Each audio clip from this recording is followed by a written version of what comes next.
Do you want to rent a flat in the Czech Republic safely? Then follow this 5-item checklist. Number 1, make sure you get a lease. It sounds like a stupid thing, but many people move to an apartment without having a lease, and then they are surprised why they get in trouble. So always make sure that you have an original lease, especially if you're applying for a visa and you plan on getting the lease for your visa purposes. Number 2, check the most important parts of the contract, of the lease, such as ownership of the apartment, if your flat is really a flat. I will elaborate on that later, and many other things, because those are important parts of the contract and you need to be sure what you're signing. Number 3, make sure you get receipts for all the payments you're making, because often you need to pay the first month rent and the deposit in cash. So make sure that you receive all the receipts. Number 4, try all the keys. Again, it might sound like a stupid thing, but if you end up the landlord leaves, you have the keys, you leave the house, and then you find out that you don't have the correct keys, might be a problem. And number 5, make sure you understand the apartment. What I mean by that is that you should ask, before the landlord leaves, you should ask about everything. Where are the main switches? Where are the fuses? The main switches for water, electricity, gas. If something happens, what you should do? Where are the exits of the building, and how everything works? Because, for example, even the locks work differently in the Czech Republic and in some other countries. So make sure you check all these. And now let's go through each of these items one by one. So make sure you get a lease. As mentioned, many people move to an apartment, pay the deposit, do everything without having a lease. And that's I'm a trusting person, and that's great. And that's great to see that other people are trusting as well. On the other hand, if you don't have anything on paper, if you don't have the lease, you cannot prove anything. So now the landlord might look good and fine and trustworthy and everything, but 2 months from now, if the real owner of the apartment appears and kicks you out, you will have nothing to prove that you even had some lease. So make sure you have a lease.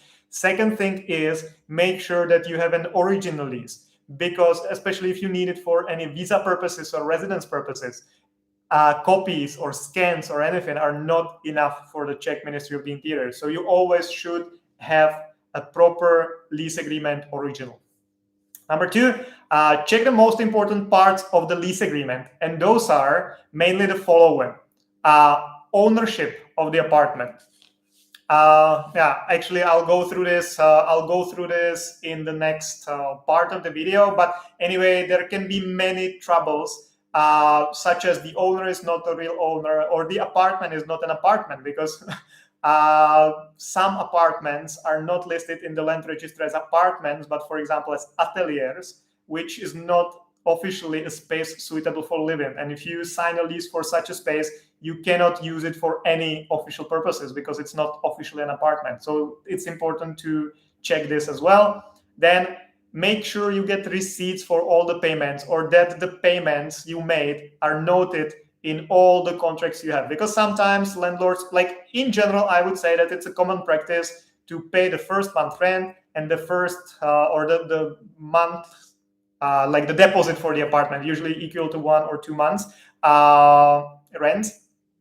Then it's usually the custom is to pay it in cash when you're moving into the apartment or when you're signing the lease. So either the landlord should give you a receipt for all of the payments, or sometimes the landlords write it directly into the contract that this has been paid on this date. And if none of that is done, then at least make sure that you write it in all of the copies of the contract. So you have it in yours, you have it in the landlord's, you have it in any other copies you make. Because if you just write it into your own, even if the landlord signs it, they can always say that it's not their signature because it's only in your contract, it's not in theirs and not in the third copy you had. So make sure if you write something in the contract that it's in all of the lease agreements, all the copies, all the originals. Then try all the keys. This might sound funny, but we've actually had some examples or cases where this happened in Move to Prague when we were helping people find apartments. We had a girl from the US, and the problem there was that we took over the apartment, everything was done, and then she called me, hey, Jan, I cannot get into the apartment. And like I asked her why, and she said, it just cannot open. It wouldn't open. So basically, long story short, we showed her that in many Czech apartments, you need to first pull the door a bit, and only then you can open it, because the locks are just working differently. And also you lock it like this, you unlock it like this. And in some countries it can be different, that you unlock it on the opposite side. So make sure that before the landlord leaves, that you check all the keys and that you're sure how all the locks work and that you have all the keys. So then, number 5, make sure you understand the flat. What I mean by that is that before the landlord leaves, you should make sure that you understand all the appliances, that you know where the fuses are, because it's nothing worse probably than if your first night in the new apartment is completely dark because you don't know where the fuses are and something happened. So make sure that you know where the fuses are, where there are the safety switches of all the gas, electricity, heating, or whatever can happen in the apartment. Because if something happens, you need to know where to go, what to close. So that's definitely important as well. And yeah, all the other things, it's related to keys and how it works, because especially if you're moving from some foreign country, if you haven't lived in Europe or in the Czech Republic and you're just not switching apartments, but if you're moving from another country and like from faraway countries, everything might work in a different way, that all the setup on the washing machine, fridge, or the electricity, keys, everything might work slightly differently. So make sure that before the landlord leaves, you know everything about the apartment and what to do if something happens. And now let's go to 7 things to check before you sign a lease agreement, because there are many things you need to be careful about in the lease agreement, and those are mainly these. Number 1, check the ownership of the flat in the cadastre, in the land register, because often it happens that you don't sign the lease with the real owner of the apartment, but with someone else, and that could cause you a lot of trouble. So number 2, check if your flat is actually a flat, because sometimes some apartments are not really listed as flats because they don't meet some required hygienic norms or whatever. So they're not officially listed as an apartment. And if you're not living in an apartment, you cannot use it for any official purposes. Number 3, check how long is the leave-in notice. Because in general, if there is no mention of leave-in notice, the leave-in notice is 3 months starting from the first day of the following month. So if you give the leave-in notice 1st of September, then the leave-in notice will start from the 1st of October and then 3 full months. So check if this is somehow specified in the lease or not. Number 4, check what happens to your deposit. Because again, there might be many things, like different things in different contracts. So make sure you know what will happen to your deposit. Number 5, check what is the duration of the lease, because in many cases, the landlords use their old contracts from the tenants they had before, and sometimes they forget to change this. So it's very important, especially if you need the contract for some official purposes. Number 6, pets. If you're bringing a pet, this is a very important topic for you. Just know for now that landlords cannot ban you from having pets in the apartment, but many of them will try to do that. And number 7, ask your landlord about his or her ID. They will do the same to you, so you should ask them about their ID as well to know that you're really talking to that particular person. So let's go through the 7 things to check before you sign a lease agreement real fast now. Check the ownership of the apartment. Check if the flat is actually a flat in the cadastre. Check for how long you got the lease. Check how long is the leave-in period. Check what will happen to your deposit after you move out. Check how is it with pets, especially if you're moving with pets. And 7, ask landlord for their ID. So maybe just now a couple things I wanted to mention or go into more details. So how to check the ownership of the apartment. There is an online service where you can check the ownership of any flat in the Czech Republic. It's called katastr nemovitostí, cadastre or land register, basically, where you can go. You can put in the address, the number of the apartment, and you can check who is the actual owner of the apartment. And that's very important because in the Czech Republic, there are many types of ownership of an apartment, and many of them can be problematic for you if you're applying for a visa or for some residence permit. So make sure you check this, because there is, for example, something called družstvo in the Czech Republic, which is basically a housing cooperative. So if you sign a lease with just one member of the družstvo, who is your landlord, then you still need to get a consent of either all the other owners, or at least the director plus one member of the board of the housing cooperative. And that can be often very complicated to get, because the housing cooperative meets like once in 3 months, and they all need to agree on taking a new tenant or whatever. So it can be very complicated. So družstvo is one thing. Another thing is that often the landlord is not the person you sign the lease with. There are people based on power of attorney who take care of the apartment, or real estate agents.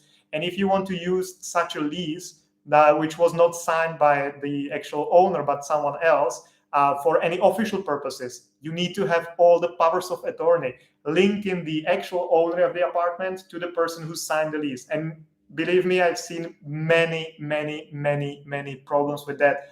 And even if you go through real estate agents, because they usually don't really care. I don't want to say like everyone is like that. There are real estate agents who do a great job, but some of them don't really care. And if it works the way that the landlord gave the power of attorney to the company, but of course the director of the real estate agent will not be signing all the leases. So he gave a power of attorney to someone else in the company, but that person already left the company, so they gave power of attorney to someone else, and it can get very messy, very complicated. So you need to make sure that you sign the lease with the real owner, or that you have all the required attachments or powers of attorney or whatever is needed. Then checking if your flat is actually a flat. That's another thing which is kind of specific for the Czech Republic, or like it happens very often. And that's that in many cases, the flat or the space which looks as a flat is not actually an official flat, because it doesn't meet, for example, the requirement for the amount of sunlight, or the requirement for, size of windows, or size of walls, thickness of walls. So you need to be careful about this and check the cadastre as well, because when you're checking the ownership of the flat, you can also check if the flat is really a flat. Because in many cases, and even in new development projects, some of the flats are actually listed as something called atelier, which basically means a business space, and you're not officially allowed to live there. So if you move into an atelier, you sign a lease, it can look as a normal flat. It looks like a flat. It has a kitchen, everything, but it just doesn't meet some requirements. So it's not officially flat. And I've seen it even in new buildings built in Prague. So of course, if you sign a lease for such a space, you cannot use it for any official purposes, because it's not an official apartment. So be careful about that as well. All can be checked through the cadastre, through the online land register. Leave-in notice, I've talked about that.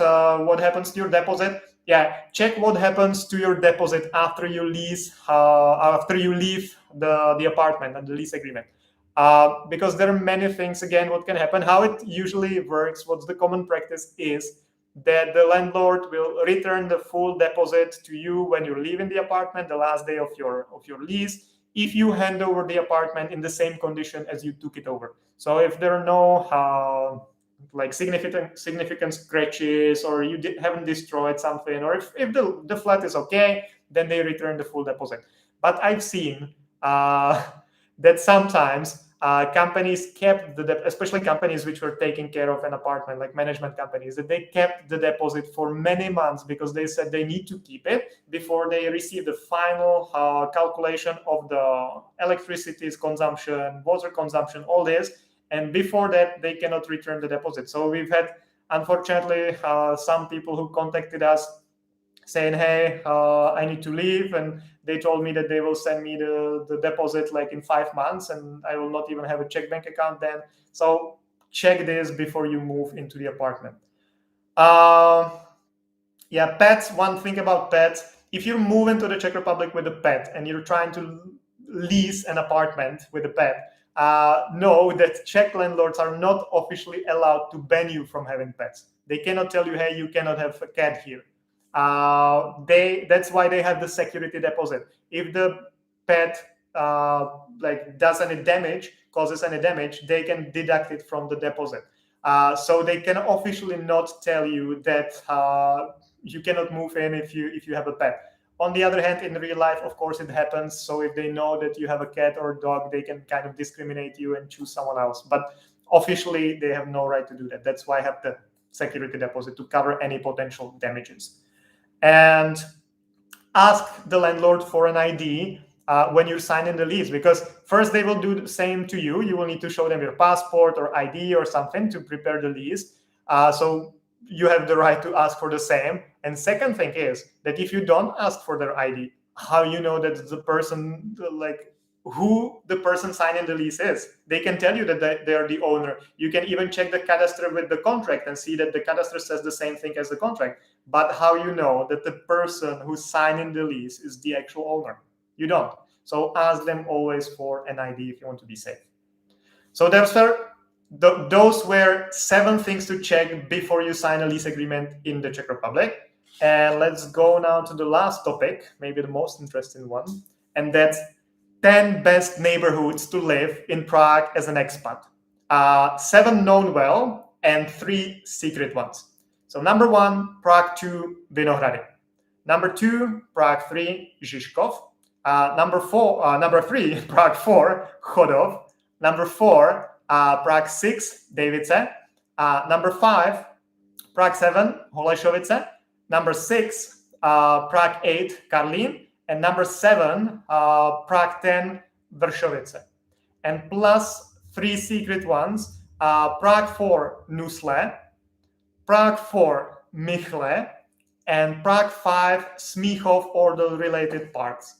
And now I'll go through those parts in details, and it will always explain why they are the best parts or what to expect there as an expat. So 10 best parts of Prague to live in as an expat. Part 1, Prague 2, Vinohrady. That has been, for many years, I've been living in Prague for over 10 years, and since forever, it's been the most popular part for English-speaking expats. On one hand, it's great because all the shops, all the restaurants, everywhere you can speak English. On the other hand, it's also the most expensive area to live in. Prague 2, Vinohrady, because plenty of foreigners live there. The general idea is foreigners have money, so everything is expensive and kind of posh in some ways. But if you're looking to live within English-speaking community, Prague 2, Vinohrady is the best place to live. And of course, there are plenty of restaurants, plenty of cafes, plenty of bars. So if you're also looking to enjoy your life in Prague and you can afford it, then Prague 2, Vinohrady is definitely the best place to live. Then 10 best parts of Prague to live in as an expat. Part 2, it's Prague 3, Žižkov. One of our clients, he was a really cool guy. He was 65 years old. He smoked weed and played brass. And he described Žižkov as, Žižkov is not a ghetto. It's like if you haven't shaved for 3 days. So it's kind of like a rough neighborhood. It doesn't mean rough. Doesn't mean that you would get killed or robbed or something like that. It's more just that not all the buildings are properly reconstructed and that you can see plenty of graffiti there. And it has a different feel, but it's very popular now as well, especially among young people, because there are plenty of bars and restaurants and cafes which have a very specific feel. So it's definitely a good place to live for young expats. And I see that someone is printing something here, so sorry for that sound if you cannot hear me properly. So now, 10 best parts of Prague to live in as an expat, part 3. It's part Prague 4, Chodov. Prague 4, part named Chodov. This is kind of an unusual choice, I would say, maybe, but Prague 4 is really huge, and especially non-English speaking expat are living there. There are plenty of those. And I must say that Chodov and other areas as well along the red line of the metro, this part of the red line. The part of Prague is really taking care of the people living there. So there also, it's very pleasant place to live. It's a bit further from the city center. It's of course more like concrete and all the like old concrete buildings and all the panel flats, all this. But it's also very cheap and it's very close to a huge forest. So if you are looking for a cheap place to live, close to a forest, and but still like reachable to the center like easily in 15-20 minutes, then this part is definitely the one for you. Then 10 best parts of Prague to live in as an expat. Number 4, Prague 6, Davidson. That's a combination of like a, let's say, student housing and like very expensive housing for ambassadors or workers from the embassy, because in Prague 6, in Davidson, there are many universities, so there are plenty of students all around there. So many things are also focused on students, so like cheaper cafes and like many things to do and markets, all this. And on the other hand, there are plenty of embassies are based in Prague 6. So it's also like a part of Prague where like ambassadors and all their families and workers from the embassy live. So it's kind of a combination of kind of expensive housing and cheaper student housing or neighborhood. So then the best parts of Prague to live in as an expat, part 5, that's Prague 7, Holešovice. Holešovice became a very hipster area. If you moved here 10 years ago, you would never want to live in Holešovice. That was like, you could go there and like meet all the drug addicts there and all homeless people, especially around the railway station there. And it wasn't really a pleasant place to be. But now it's developing and it's nicer, and there are plenty of, there are huge parks, amazing parks. There are plenty of cafes and restaurants as well, but they're still cheap. They're kind of more like a Czech way with the international twist maybe. So it's become very nice place to live. And it's very close to the center, everything is there. So it's definitely one of the best places to live in Prague as an expat. And then 10 best parts of Prague to live in as an expat. Number 6, that's Prague 8, Karlín. It's a very specific neighborhood because, like again, 10 years ago, you would never want to live in Karlín. First, it was always, not always, but there were huge floods. It's right by the river. Then before the city built the walls that there cannot be floods anymore, then it was every couple of years it was underwater. Second, landlords didn't really repair those buildings because they knew that in a couple of years they would need to do it again. So you could buy all types of drugs there, and it was really like poor neighborhood. But since the city built the special walls preventing that part of Prague from being flooded, plenty of international companies started moving there, because there are also like tens of new administrative buildings, really beautiful ones, concrete and glass, everything you can imagine. So there are many international companies based there. They attract plenty of foreign employees, and they want to live close by. So actually the neighborhood, Karlín, really developed a lot, and now it's one of the most hipster places and one of the places where everyone wants to live now. So definitely a good place to live. A bit more expensive, a bit more pricey now, but that's the price you need to pay. And then 10 best parts of Prague to live as an expat. Number 7, Vršovice, Prague 10. That's another cool hipster area. It was more cool a couple of years ago, like 3-4 years ago. That was the peak in my opinion, but it's still very close to the city center. On the other hand, there is no metro, just trams and buses. So not everyone wants to live there because they don't want to use the public transport like this. But there are plenty of small cafes, small restaurants. It has a really nice feel. So if you want to live in a hipster neighborhood, kind of cheaper, but still close to the city center, that's definitely Prague 10, Vršovice.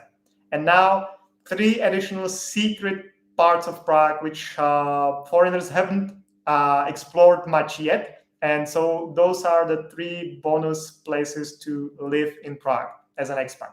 So number 1 is in Prague 4, part called Nusle. Nusle, that's basically like cheaper version of Vinohrady. because all the buildings are from the same age, like 100, 120 years old. They're just beautiful. All the buildings are beautiful. It's the real Prague you want to see, like if you're moving here.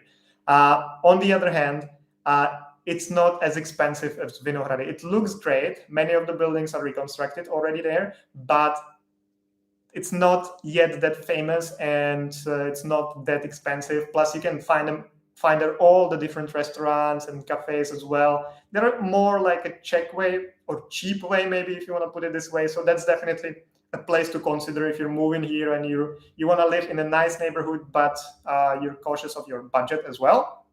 And then 10 best parts of Prague to live in as an expat. Second bonus part is again Prague 4, but part called Michle.